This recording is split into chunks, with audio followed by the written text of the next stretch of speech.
Hello বন্ধুরা, কেমন আছেন সবাই? আশা করি সবাই ভালো আছেন। চলে এলাম আমি আরেকটি রান্না নিয়ে। আজকে আমি বানাবো বেসন দিয়ে করলা ভাজা। এরকম করলা ভাজা গরম ভাত, কাঁচা লঙ্কা আর একটু ঘি দিয়ে খেতে খুব ভালো লাগে। তো চলুন করলাগুলোকে আমি কেটে নেব। করলাগুলোকে আমি এইভাবে লম্বা লম্বা করে পাতলা করে কেটে নেব। খুব একটা পাতলা করব না। একটা করলা দিয়ে আমি 4 পিস বানালাম। হয়ে গেল আমাদের করলা কাটা। এখন আমি করলাগুলোকে সিদ্ধ করে নেব। তার জন্য আমি জল দিয়ে দিলাম, তারপর একটু নুন দেব, করলাগুলোকে দিয়ে দিলাম, দিয়ে একটু নেড়ে এবার আমি ঢাকা দেব। তো ফুটে উঠেছে, গ্যাসটাকে আমি বন্ধ করে দিলাম। বেশি সিদ্ধ করব না, ফুটে উঠলেই নামিয়ে দেব। এবার আমি করলাগুলোকে জল ঝরিয়ে নেব।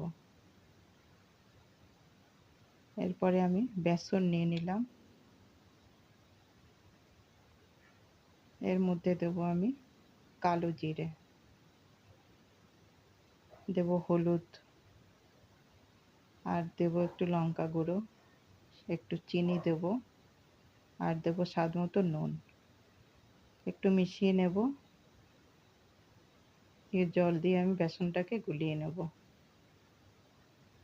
একটু মোটা হয়ে গেছে, আর একটু জল দিলাম, গলানো হয়ে গেল বেসনটা আমার। একটু ঢাকা দিয়ে সাইড করে রেখে দিলাম।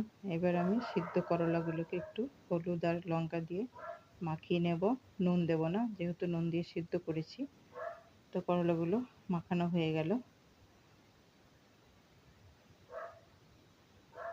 এরপরে আমি কড়াইতে সাদা তেল দেব।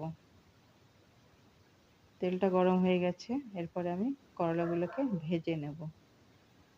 তো বন্ধুরা, এরকম করে একবার করলা ভেজে খেয়ে দেখবেন, খুব ভালো লাগে।